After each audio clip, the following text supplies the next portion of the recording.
Mi novio canceló nuestra boda porque su hermana se embarazó y ella era su prioridad. Pero cuando ella lo usó como banco y lo dejó endeudado, me buscó, pero ya era muy tarde. Yo ya estaba casada con otro. Soy una mala mujer por tomar esa decisión. Cuando empecé a planear mi boda con Matt, no lo hice pensando en el cuento de hadas o en tener una ceremonia de revista. Lo hice porque después de tantos años juntos, creí que ya nos conocíamos lo suficiente como para dar ese paso. No fue una decisión tomada a la ligera, ni una emoción del momento. Llevábamos 4 años de relación viviendo juntos desde hace casi 2. Y aunque teníamos nuestros altibajos como cualquier pareja, siempre pensé que cuando se trataba de decisiones importantes de esas que te cambian la vida, los dos íbamos a estar del mismo lado. Y durante un buen tiempo fue así. No voy a mentir diciendo que todo fue perfecto desde el inicio, pero sí hubo una etapa en la que yo juraba que Matt era todo lo que necesitaba. Era detallista, atento y sobre todo tenía esa habilidad de hacerme sentir segura en medio del caos que era mi vida por aquel entonces. Por eso, cuando me propuso matrimonio frente a nuestros amigos, en una cena que organizamos para celebrar su ascenso, no lo dudé ni un segundo. Dije que sí con todo el corazón, porque de verdad lo quería, de verdad creía en él. Y si alguien me hubiese dicho en ese momento que mi boda se cancelaría, no por un accidente, ni por una infidelidad, ni por algo nuestro, sino porque su hermana salió embarazada, me habría reído en su cara. Literalmente habría pensado que me estaban contando una jodida telenovela mal escrita. Todo empezó a oler raro unos 5 meses antes de la fecha. Yo estaba revisando presupuestos con la wedding planner que contratamos, una amiga de una amiga que hacía descuentos y mencionabas que conocías a tal persona. Y le escribí a Matt para preguntarle si ya había hecho el depósito del local. No me respondió de inmediato, lo cual no me preocupó, porque él era pésimo contestando mensajes cuando estaba en el trabajo. Pero pasaron horas, luego el día entero, y cuando por fin llegó a casa, traía esa cara que ya conocía, la de alguien que tiene una excusa más que una respuesta. Me abrazó, me besó la frente, y mientras yo le hablaba del menú de 3 tiempos y de la posibilidad de hacer una barra de postres en vez de pastel, me interrumpió con un «No hagas planes todavía, amor. Tenemos que hablar de algo importante». Lo miré confundida y pregunté ¿qué pasaba? Pensé que tal vez había perdido el bono o que habían rechazado el préstamo que solicitamos para completar algunos pagos. Nunca imaginé lo que vino después. Me dijo que Sabrina, su hermana, le había contado que estaba embarazada de un tipo con el que apenas salía desde hacía 2 meses, y que ese tipo ya le había dejado en visto, bloqueada, desaparecido. Ella estaba devastada, sola, y obviamente la familia tenía que apoyarla. Le dije que sí, claro, que pobre Sabrina, que qué de situación, pero no entendía por qué eso implicaba que nosotros no podíamos seguir con la boda. Y fue ahí cuando soltó la joya. Había decidido posponer la boda porque el dinero que teníamos destinado al local se lo había dado a su hermana. Así, sin consultarme, sin avisarme, sin siquiera considerar que llevábamos meses construyendo ese evento juntos y que no se trataba solo de una fiesta, sino de un compromiso que se suponía que era igual de importante para los dos. En ese momento me senté en el borde de la cama en silencio. Escuchaba sus justificaciones como si fueran zumbidos lejanos, que si ella no tiene a nadie más, que si es mi hermana, ¿qué querías que hiciera? Que si nuestra boda puede esperar, pero el bebé, no. Y juro por mi vida que hice un esfuerzo casi inhumano por no mandarlo a Alá en ese instante, porque no se trataba solo del dinero, era el hecho de que ni siquiera le pasó por la cabeza decirme, oye, hablemos esto juntos. No, simplemente tomó la decisión, le transfirió miles de dólares a Sabrina y me avisó después como si yo fuera una espectadora más de su gran acto de heroísmo familiar. Lo peor fue cuando terminó con un «espero que puedas entenderlo». No lo dije en voz alta, pero lo que pensé fue «no, cabrón, No lo entiendo, y nunca voy a entenderlo. Aún así, no grité, no lloré, no armé un escándalo. Me levanté, fui al baño, cerré la puerta, vomité del coraje, y después me miré al espejo por un largo rato. Esa noche, no dormí. Empaqué mi ropa, mis papeles, mi laptop, y me largué al día siguiente sin hacer ruido. Dejé una nota que decía: entiendo que para ti, ella es prioridad. Para mí, la prioridad soy yo. Desde entonces han pasado cosas que todavía me cuesta procesar.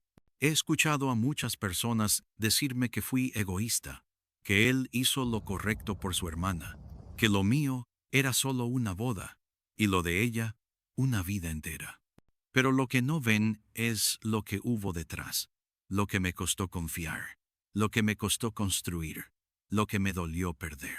Y lo que dolió aún más fue darme cuenta de que el hombre con el que pensaba casarme ni siquiera tuvo los huevos para enfrentar esto conmigo, sino que prefirió actuar solo, cancelarlo todo y después pretender que podíamos seguir como si nada. A veces me pregunto si me habría dolido menos que me engañara con otra, a que hiciera lo que hizo con toda la calma del mundo, porque al menos con una infidelidad sabes que te traicionaron. Pero esto fue ser invisible. Esto fue que tus planes no valen una si se interponen con lo que él considera más importante.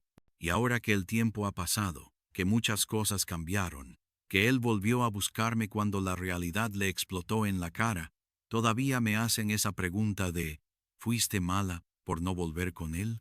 Y yo, honestamente, me sigo preguntando si lo fui, aunque muy en el fondo ya sé la respuesta. Pero eso lo contaré después. Actualización 1.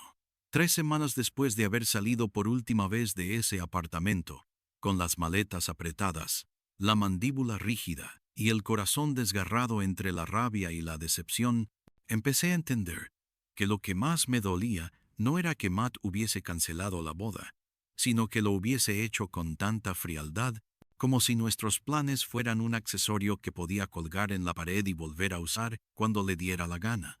No lloré cuando dejé las llaves sobre la encimera, ni cuando cerré la puerta por fuera, pero apenas puse un pie en el carro de mi amiga Julie, esa que me dijo, «Te quedas conmigo el tiempo que necesites». Me desmoroné. No fue un llanto suave o controlado. Fue un desahogo animal, uno que salió de lo más profundo del pecho, como si el cuerpo entero estuviera gritando todo lo que no pude decirle en la cara cuando me soltó su discurso de mártir familiar. Judy solo me agarró la mano mientras conducía y no dijo nada, porque sabía que no había palabras suficientes para pegar lo que ese imbécil acababa de romper. Lo primero que hice cuando llegamos al apartamento fue bloquear a Matt de todas partes. Instagram, Facebook, el teléfono, el correo, absolutamente todo. No quería ver ni un like, ni un intento de explicación, ni una notificación a las 3 de la mañana. Con uno siento que no iba a cambiar nada. La rabia era tanta que necesitaba poner kilómetros digitales entre nosotros, como si eso también sirviera para sacármelo del cuerpo. Pero lo que no esperaba era lo que vendría después. No pasaron ni 2 días antes de que empezaran a llegar mensajes desde números desconocidos. Correos con títulos pasivo-agresivos como ¿de verdad vas a tirar todo por una decisión? Y hasta uno firmado como mamá de Matt, donde me decía que entendía mi molestia, pero que debía pensar que la familia viene primero, y que ella esperaba que no tomara decisiones definitivas en un momento de ira. A esas alturas ya me hervía la sangre. Me estaban pintando como si yo fuera la que arruinó algo por no aceptar con una sonrisa que mi pareja le diera el dinero de nuestra boda a su hermana irresponsable. Me estaban pidiendo que entendiera una traición, que aceptara que fui una nota al pie en mi propia historia. Y lo más era que nadie, absolutamente nadie, me preguntó cómo me sentía. Empecé a reconstruirme desde lo básico. Busqué un trabajo nuevo, porque, sorpresa, Matt y yo habíamos dejado nuestros anteriores empleos para emprender un negocio de planificación de eventos que nunca despegó pero que sirvió como excusa para quemar los ahorros en ideas que él ni siquiera concretó. Así que ahí estaba yo sin casa, sin pareja, sin boda y sin ingresos, con un par de cajas que contenían toda mi ropa, unos cuantos libros, mi laptop y un vestido de novia colgado dentro de un plástico que ya empezaba a parecer una burla. Conseguí un puesto en una cafetería del centro mientras buscaba algo más estable. No era lo que había soñado para esa etapa de mi vida, pero en ese momento necesitaba sentir que estaba haciendo algo, lo que fuera, con tal de no quedarme atrapada en el mismo ciclo de autocompasión y rabia. No había pasado ni una semana desde que empecé a trabajar, cuando una tarde cualquiera me topé con la verdadera dimensión de lo que Matt había hecho. Entré al portal del banco para revisar el estado de la tarjeta de crédito que habíamos sacado a nombre de ambos el año pasado. Una idea estúpida que él propuso para construir historial juntos, y casi se me cae el café encima del teclado al ver el saldo. Estaba maxeada. 17. 0. 17. 0. No entendía cómo habíamos llegado a esos. Y antes de separarnos, habíamos acordado usarla solo para los pagos de la boda, y nada más. Pero ahí estaba. Extractos de tiendas de bebés, marcas que ni conocía, sillas de carro, extractores de leche eléctricos que costaban más que una mensualidad de renta, compras en Amazon cada 2 días, y un gasto grotesco en una boutique de pañaleras de diseño.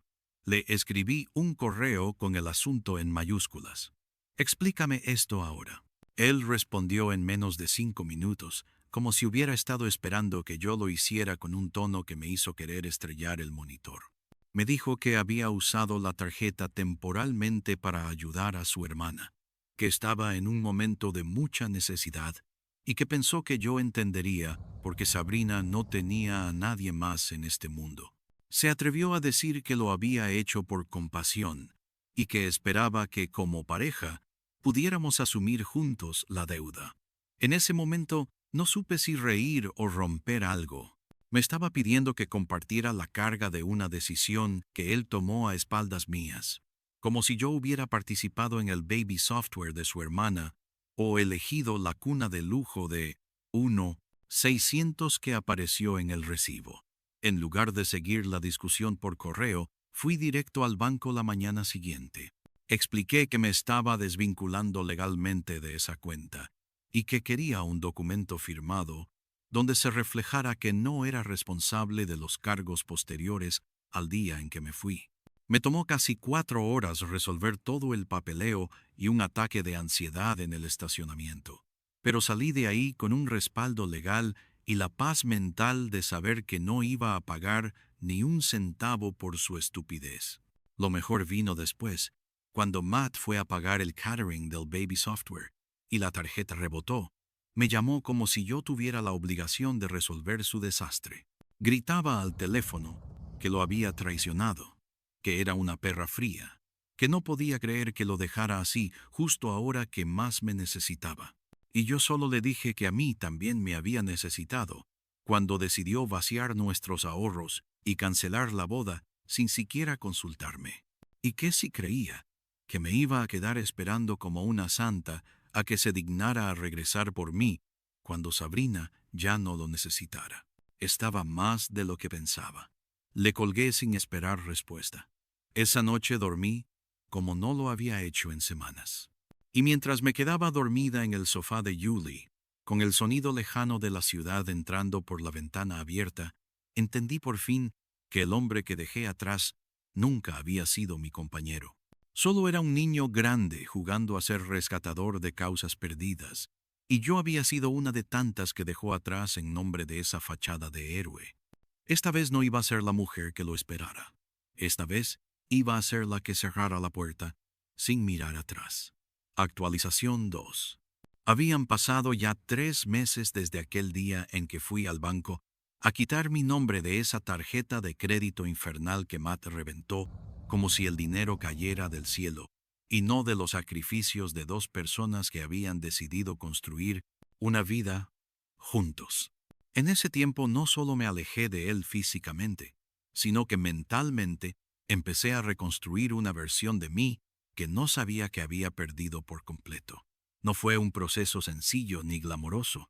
Pasé de tener un apartamento decorado con todo lo que elegimos con esmero para vivir en pareja a dormir en un sofá cama en el pequeño estudio de Yuli, que aunque era acogedor, no era mío, y eso dolía. Había días en que me sentía extraña, incluso en mi propia piel, como si aún estuviera viviendo en pausa, como si no supiera por dónde empezar a rearmarme. Pero también hubo días en que empecé a sentir algo parecido a libertad, a una calma rara que me permitía mirarme al espejo sin sentirme la estúpida que fue sustituida por un embarazo no planeado. Fue en una de esas tardes donde empecé a agarrarle cariño al café que servíamos en el trabajo. Una clienta habitual que venía todos los días pidió hablar con el encargado porque según ella su pedido había salido 5 grados más frío de lo que debía.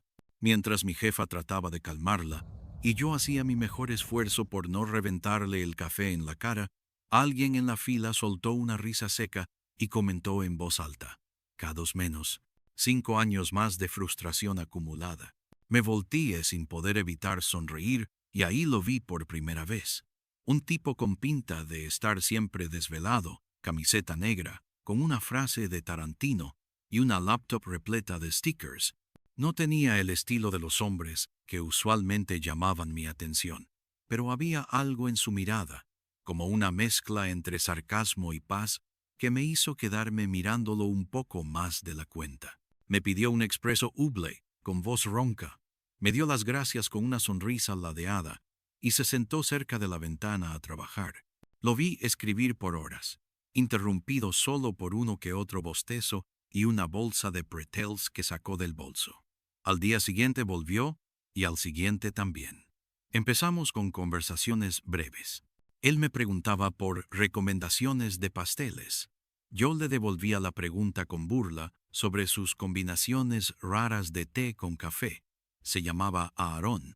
Era ingeniero de software freelance y trabajaba desde ahí porque su apartamento estaba en remodelación, o según él, porque el silencio lo ponía nervioso. Al principio pensé que estaba jugando el típico papel de tipo misterioso que busca coquetear con la barista aburrida, pero con los días me di cuenta de que era simplemente él. Raro, directo, medio antisocial, pero real. A diferencia de Matt, no parecía tener una agenda. No intentaba impresionarme con palabras grandes, ni me hacía sentir que tenía que demostrarle nada. Solo hablábamos de cosas simples, que se volvían largas y cómodas: películas, libros, política, porque la gente creía que los perros no podían entender el sarcasmo. Un día, sin planearlo, me ofreció llevarme a casa porque llovía y no tenía paraguas. Dudé, pero subí. Me llevó en su coche destartalado mientras sonaba una canción de The National a volumen bajo. En ese momento me di cuenta de que no me sentía incómoda. Al contrario, me sentía bien, como si por fin pudiera bajar los hombros y no estar alerta todo el tiempo. Las cosas con Aarón evolucionaron de manera tan natural que a veces me parecía extraño no tener que sobrepensar cada paso. No había manipulación. No había silencios pasivo-agresivos ni pruebas de lealtad camufladas como momentos familiares. Me invitó a salir después de una semana de estar viéndonos a diario en la cafetería. Fuimos a un bar tranquilo, donde terminamos hablando de nuestras peores decisiones de vida. Yo le conté sobre Matt con más risa que dolor, como si ya hubiese logrado dejar esa en el pasado. Él me escuchó con una calma que me desarmó. No trató de darme consejos. Solo me dijo que había gente que confundía compromiso con esclavitud emocional y que yo había hecho lo correcto saliendo de ahí. Me besó esa noche frente a la entrada del apartamento de Julie, y por primera vez en mucho tiempo no me sentí culpable por estar con alguien que no era Matt. Me sentí viva. Mientras yo reconstruía mi mundo en pedazos nuevos, Matt se desmoronaba, no porque me lo dijera él directamente, sino porque siempre hay alguien que no puede guardar la boca cerrada. Una amiga en común que se enteró de que estaba saliendo con alguien nuevo, me contó entre risas contenidas que Sabrina y el bebé seguían viviendo con Matt, que él trabajaba horas extras solo para pagar el alquiler, la fórmula del niño, las vacunas, y que no solo no recibía ayuda, sino que ni siquiera podía dormir porque Sabrina le decía que el bebé se sentía más cómodo en su cama que en la cuna. Así que ella se adueñó de su cuarto y él dormía en el sofá. Aparentemente ella tampoco trabajaba ni estudiaba, ni hacía mucho más que quejarse de lo caro que era todo. Y lo mejor de todo es que el papá del bebé, ese mismo que la había bloqueado, había reaparecido en redes, ahora con novia nueva y viviendo en Texas, mientras Sabrina seguía esperando que él recapacitara. Y ahí estaba Matt con su tarjeta límite, su departamento vuelto una guardería sin ventilación, su espalda jodida por dormir mal, y todavía convencido de que estaba haciendo lo correcto. Me llegó el rumor de que pensaba pedirme que volviéramos una vez que las cosas con su hermana se calmaran, como si yo fuera una prenda de lujo que podía guardar en el closet mientras resolvía sus dramas personales, como si no tuviera agencia, ni orgullo, ni dignidad. Cada vez que pensaba en eso, me daban más ganas de reír. Me servía una copa de vino barato. Me sentaba en la cama junto a Aarón, que en ese punto ya venía a verme casi todos los días, y le decía: ¿sabes qué es lo más ridículo? Que ese cabrón sigue creyendo que soy su plan de contingencia. A esas alturas, yo ya no pensaba en Matt con rabia. Pensaba en él como un síntoma, como lo último que tenía que sacarme del cuerpo para poder volver a sentirme mía. A Aarón no trataba de arreglar. No quería jugar al terapeuta ni al salvador, y eso lo hacía aún más valioso. Con el todo era ligero. Incluso cuando hablábamos de temas pesados, nos reíamos mucho. Cocinábamos cosas horribles juntos. Tenía una forma muy suya de hacer que cada día pareciera uno bueno, incluso cuando el mundo se sentía como y mientras yo aprendía a respirar de nuevo, Matt seguía ahí, revolcándose en la deuda que construyó, solo, cargando con un bebé que no era suyo, aplaudiendo los berrinches de una hermana que lo usó como colchón. Y todo por creer que la familia es algo que uno debe sostener aunque te esté ahogando. Yo, en cambio, estaba aprendiendo que hay amores que uno no debe volver a tocar ni con guantes, porque si alguien te borra de su lista de prioridades sin pestañear, no merece estar en la tuya cuando le convenga. Y si algo tenía claro era que, cuando él decidiera regresar, no iba a encontrar a la misma mujer que dejó llorando frente a un vestido de novia. Lo único que iba a encontrar era una puerta cerrada y una vida que ya no lo necesitaba. Actualización 3. Había pasado poco más de un año desde que recogí mis cosas. Desde que Matt me dijo con esa cara de mártir autoproclamado que la boda tenía que esperar porque su hermana necesitaba más el dinero que nosotros el compromiso.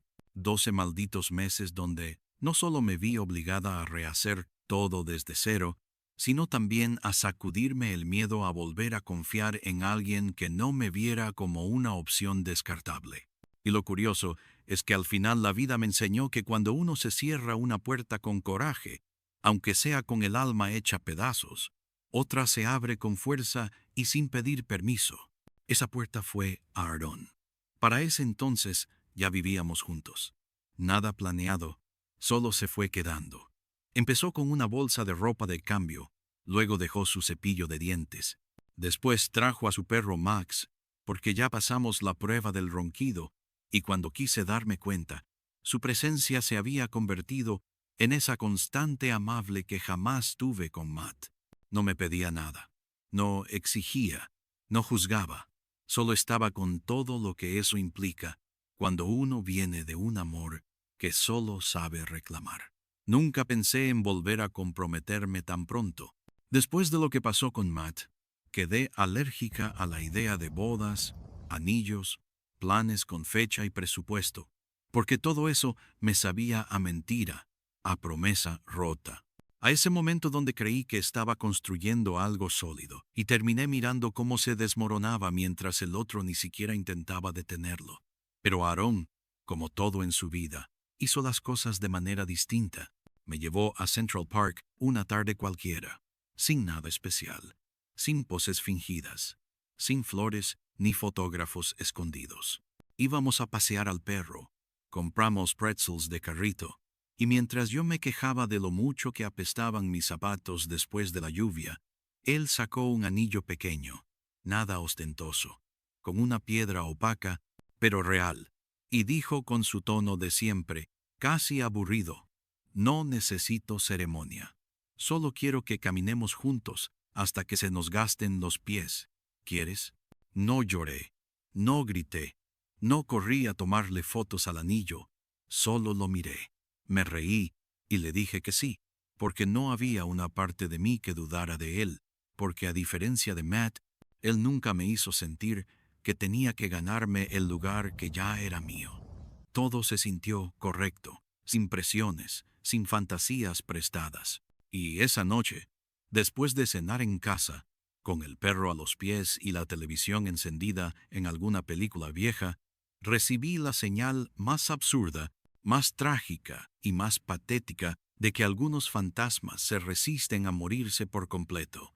Sonó el timbre del edificio. Eran casi las 10. Pensé que sería algún vecino o tal vez un paquete entregado tarde. Bajé en pantuflas, sin saber que estaba a punto de encontrarme con el pasado descompuesto y borracho frente a la puerta. Ahí estaba Matt con el mismo abrigo gris que le conocía, pero sucio, arrugado, con las mangas manchadas y los botones mal abrochados. Tenía la barba desordenada, los ojos rojos y apestaba a tequila barato mezclado con desesperación. Me miró como si acabara de ver a la Virgen.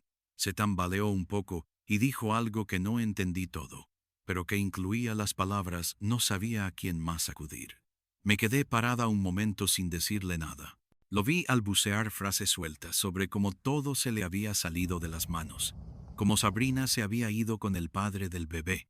Qué sorpresa, ahora sí quería formar parte de la vida del niño. Me contó entre sollozos llenos de mocos que ella empacó sus cosas sin despedirse. Lo dejó con miles de dólares en deuda, con la cuenta reventada, con el crédito destruido y que ni siquiera tenía fuerzas para pelear. Dijo que había perdido su trabajo porque había faltado tantas veces por crisis familiares que ya ni siquiera necesitaban excusa para despedirlo, y que todo lo que había hecho, todo ese sacrificio que me pidió que comprendiera, no había servido para una. Me repitió que yo era la única que alguna vez lo entendió, la única que no lo usó, la única quien pudo llamar hogar. Lo miré, lo escuché, lo dejé hablar como quien deja que un cadáver termine de pudrirse en voz alta, y cuando terminó me pidió que lo perdonara, que aunque sabía que era tarde, quería empezar de nuevo. Ahí fue cuando me reí. No una carcajada grande, pero sí un suspiro entrecortado con forma de burla. Le dije que subiera al coche, que ahí tenía una botella de agua y una cobija si quería pasar la noche. No por piedad, sino porque no iba a dejar que subiera y contaminara mi casa con su miseria. Le cerré la puerta en la cara, subí a casa, me serví una copa de vino y me senté al lado de Aarón, que me preguntó si todo estaba bien. Le conté lo justo. Me escuchó en silencio y no dijo nada más que «ya no tiene poder sobre ti», ¿cierto? Y no, no lo tenía. No más. Antes de dormir bajé otra vez. Metí en un sobre con una nota que decía «para tu Uber, no para mí, no vuelvas», y lo dejé en el parabrisas. No sé si lo tomó. No me importa. Lo único que sé es que esa noche dormí profundamente, como hacía mucho. No lo hacía, abrazada a un hombre que no necesitó destruirme para valorarme, y que, por fin había terminado de enterrar lo poco que quedaba de un pasado que nunca debió tener lugar en mi futuro. Actualización 4. Habían pasado 18 meses desde aquella última escena patética en la que Mata apareció tambaleándose frente a mi edificio.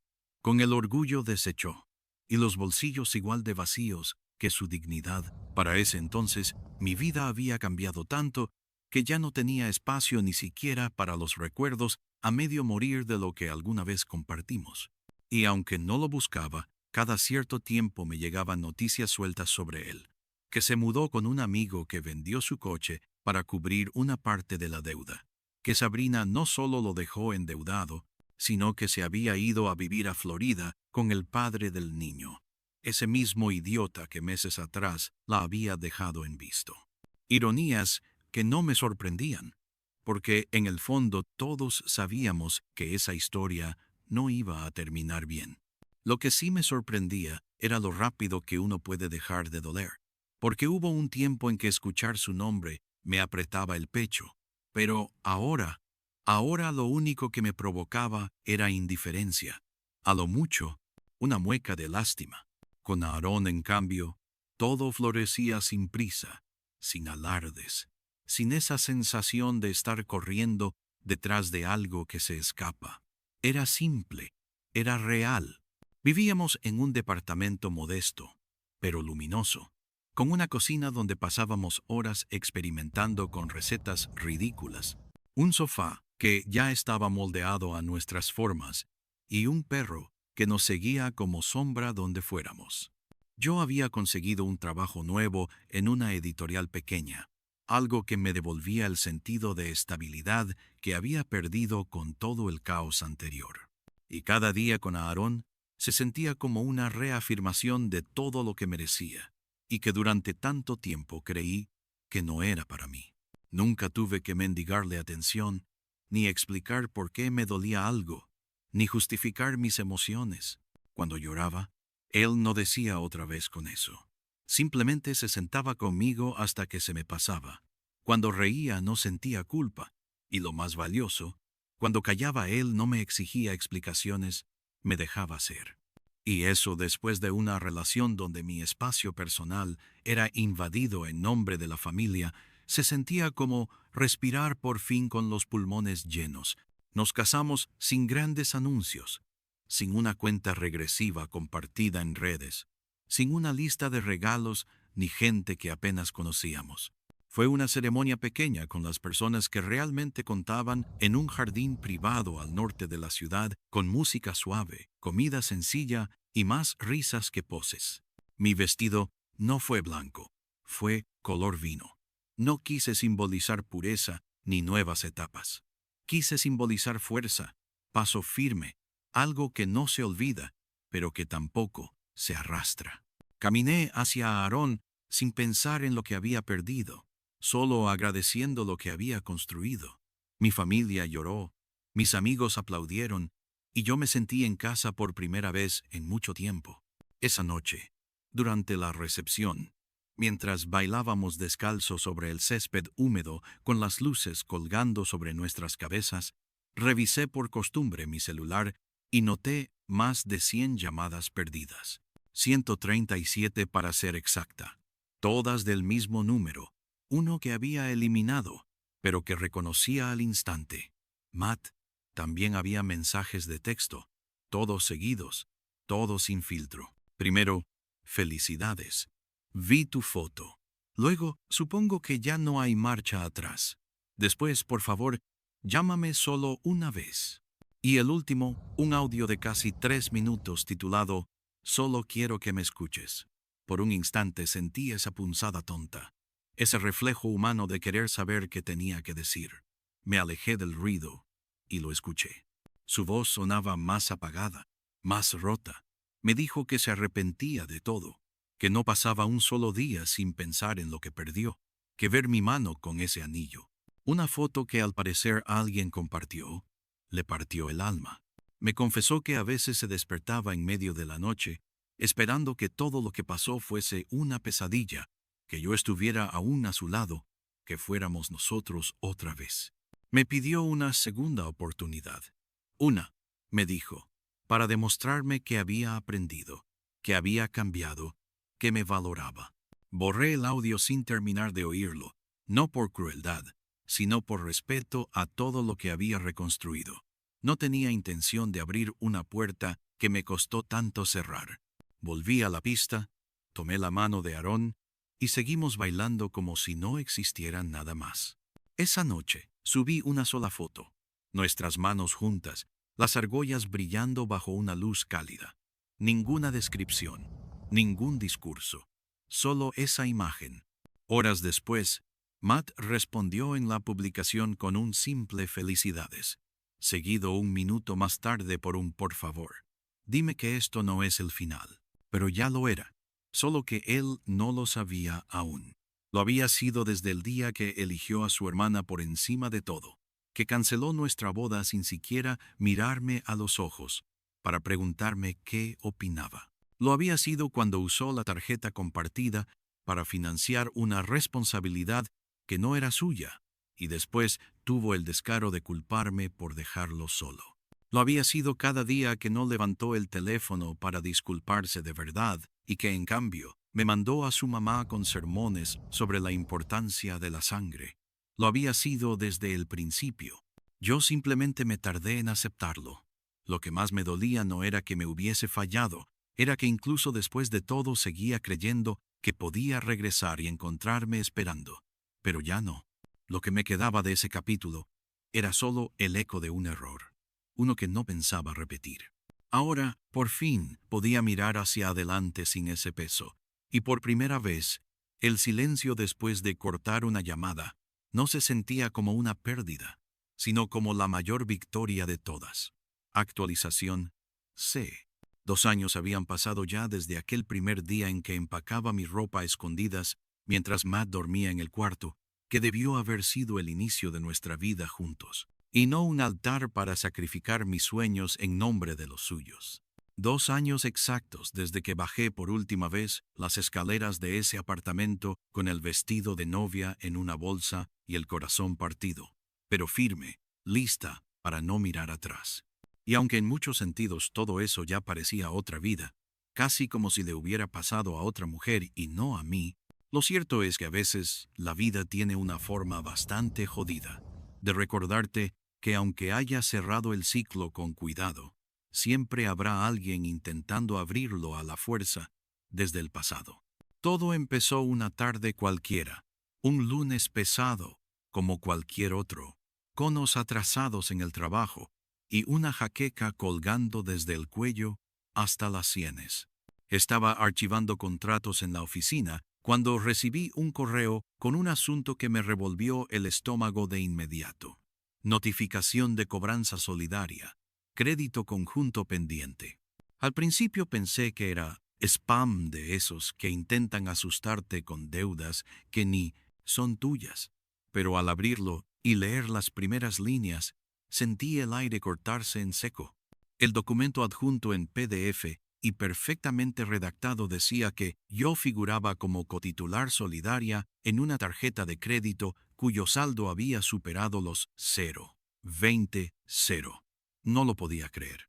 Lo leí 2 veces, luego una tercera, con los ojos entrecerrados por el asombro, y no tardé ni 5 segundos en atar cabos. Era la jodida tarjeta, aquella que Matt y yo habíamos sacado cuando aún creía que compartir crédito era símbolo de confianza. Aquella que después de que canceló nuestra boda para rescatar a su hermana, usó sin freno para convertirse en proveedor, mártir, niñera y cajero automático. La misma tarjeta que, según los registros del banco, aún me tenía como responsable solidaria, a pesar de haber firmado los documentos de separación de deuda casi 2 años atrás. En ese momento me invadió una mezcla de rabia y burla tan grande que no sabía si gritar o cagarme de risa. Porque si había algo que tenía claro, era que Matt no solo se había hundido solo, sino que ahora estaba buscando una cuerda que jamás volvería a recibir de mis manos. Tomé aire, cerré el correo, abrí mi carpeta de archivos legales en la nube, y con una eficiencia casi vengativa, localicé el PDF con la constancia del banco, donde se establecía que desde el día en que se canceló mi acceso a esa tarjeta, yo quedaba libre de cualquier responsabilidad financiera relacionada. Junto a eso, agregué el extracto donde se detallaban los gastos posteriores a mi desvinculación, todo lo que él compró después de largarse a vivir con Sabrina, incluyendo el carrito de bebé de lujo, la pañalera de diseñador y las compras semanales en Amazon, que claramente no eran mías. No conforme con eso, adjunté una foto de mi perro sacándole la lengua a la cámara y la pegué en la última hoja como respuesta visual a su intento de involucrarme en su desastre. Sí, fui infantil, pero después de tanto, me merecía el gusto. Le respondí al bufete con toda la documentación en un tono frío pero firme, y dejé bien claro que cualquier intento adicional de vincularme a esa deuda sería considerado acoso, ya que yo contaba con evidencia suficiente para demostrar que Matt había manipulado el sistema bancario al no notificar su responsabilidad exclusiva. 2 días después, recibí una respuesta formal donde el tono ya era otro. Se disculparon por las molestias, admitieron el error en el sistema y me confirmaron que se retirarían mis datos del proceso. Pero ahí no terminó todo, porque como era de esperarse, ese imbécil, al verse descubierto, desenmascarado y solo, volvió a buscarme. Me escribió desde una cuenta de correo distinta. Usó un tono casi patético, diciendo que no sabía que aún figuraba como titular, que no fue su intención involucrarme, que todo se trató de un malentendido con el banco. Me pedía que no pensara mal, que solo necesitaba ayuda para organizar un plan de pago, que él estaba al límite y que yo era la única persona que alguna vez creyó en él. Me dijo que extrañaba mi compañía, que su vida se había convertido en un ciclo de deudas y arrepentimientos, que no había un solo día en que no pensara en lo que destruyó por priorizar a personas que solo lo usaron. Incluso, y esto fue lo que me dio más risa, me confesó que Sabrina ya ni siquiera le hablaba, que el tipo con el que se fue se hizo cargo del niño, y que ahora vivía en una casa con piscina en Jacksonville, mientras él compartía apartamento con un compañero de trabajo 20 años menor, que no limpiaba ni tiraba de la cadena. Y ahí fue donde entendí que en el fondo lo que más le dolía no era haberme perdido, era saber que mientras él se hundía en su propio pantano, yo no solo había salido a flote, sino que había aprendido a nadar en aguas más tranquilas, sin la necesidad de cargar con nadie que no supiera mantenerse a flote por sí mismo. No le respondí, no porque no tuviera ganas de soltarle todo el veneno que merecía, sino porque a veces el silencio es más poderoso que cualquier insulto. A veces el castigo más para alguien que te menospreció es ver que no solo no te hundiste, sino que ahora ni siquiera tienes que levantar la voz para que sepa que no puede tocarte. Lo que me quedó claro después de todo eso fue que no hay justicia más dulce que ver a quien te hizo daño cosechando exactamente lo que sembró. Porque Matt no solo perdió una relación, perdió una vida entera que pudo haber tenido.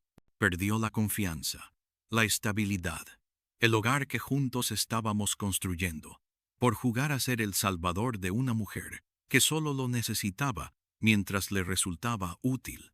Y ahora que nadie lo necesitaba, se dio cuenta de que él no sabía sostenerse solo y mucho menos amar, sin condiciones. Y yo, desde mi lado del mundo, en una casa que sí se siente hogar, con una pareja que sí me respeta y una vida que sí me pertenece, solo puedo decir que si eso me convierte en una mala mujer, entonces que me den una medalla, porque jamás había estado tan orgullosa de serlo. Actualización final. Han pasado poco más de 3 años desde que todo terminó, desde aquella noche en la que lo dejé dormido en el sofá, sin saber que ya no habría regreso. Desde que cargué con el vestido de novia como si fuera el cadáver de una ilusión, y decidí que no iba a permitir que me siguieran arrastrando a una vida donde yo siempre iba a estar en segundo plano. 3 años, desde que me convertí por decisión propia en esa mujer que ya no se dobla por miedo a quedarse sola, que aprendió a elegir con la cabeza sin traicionar al corazón. Y sin embargo, aún hay días en que la gente se atreve a preguntarme, con esa condescendencia envuelta en sonrisa de cortesía: ¿nunca pensaste en perdonarlo? ¿No crees que merecía una segunda oportunidad? Y es ahí donde me doy cuenta de que hay cosas que simplemente no se pueden explicar con palabras. porque hay dolores que no se ven, que no tienen forma ni cicatriz visible, pero que cambian el alma de manera irreversible. Yo sé perfectamente que desde afuera hay quien aún cree que exageré, que me fui por orgullo, que debería haber entendido la situación, que su hermana estaba sola, que un bebé cambia todo, que él hizo lo que cualquier buen hermano habría hecho. Y a todos ellos, lo único que quisiera preguntarles es si alguna vez han sido borrados en nombre de otro, si alguna vez han sentido lo que es ser silenciados cuando lo único que piden es ser incluidos en una decisión que los afecta, porque el problema nunca fue Sabrina, ni su bebé, ni siquiera el dinero. El problema fue que Matt me quitó todo lo que construimos con las manos llenas y la conciencia tranquila, y lo lanzó al vacío sin consultarme. Lo canceló todo como quien borra una cita del calendario, como quien pospone una cena por una reunión de trabajo, como si yo y todo lo que éramos fuéramos una agenda secundaria. Y después quiso volver cuando ya no tenía a nadie que le pasara la mano por la espalda y le dijera que era un buen tipo por cargar con el peso de medio mundo. Durante este tiempo, mi vida siguió su curso, y no cualquier curso. Uno donde me descubrí más fuerte, más tranquila, más sabia, incluso más feliz de lo que creí posible. Con Aarón compartimos algo que jamás tuve con Matt, una paz brutalmente honesta. Él no me endulza las cosas ni finge comprensión a medias. Me escucha, me confronta cuando hace falta, me abraza sin medida y sobre todo me deja espacio para hacer sin sentir que tengo que estar compitiendo por su atención. Cuando discutimos no me hace sentir culpable por tener emociones. Cuando me equivoco, no me revuelca en la culpa. Y cuando tengo éxito, lo celebra como si fuera suyo. Con él no tengo que pelear por un lugar. Mi lugar ya está ahí. Inamovible, merecido, ganado, nunca regalado. Una noche reciente, después de una cena con amigos donde alguien sacó el tema de las exparejas y de cómo a veces uno carga con rencores innecesarios, alguien me preguntó con ese tono que parece inofensivo, pero que en realidad está cargado de juicio, si no sentía que había sido demasiado dura con Matt, si acaso no era mejor haberlo perdonado y seguir adelante, aunque fuera con distancia.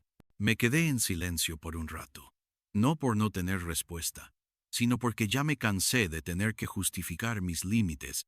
Les dije que no había sido dura, que fue justo, que nadie que te cancela, sin siquiera mirarte a los ojos, merece, que lo recibas con los brazos abiertos cuando vuelve arrastrando las ruinas que él mismo construyó, que perdonar no siempre es lo más sano, que a veces lo más sano es no abrir la puerta, ni contestar la llamada, ni explicar nada, porque el perdón no es obligatorio, y la empatía no se otorga a quien la usó como moneda de cambio.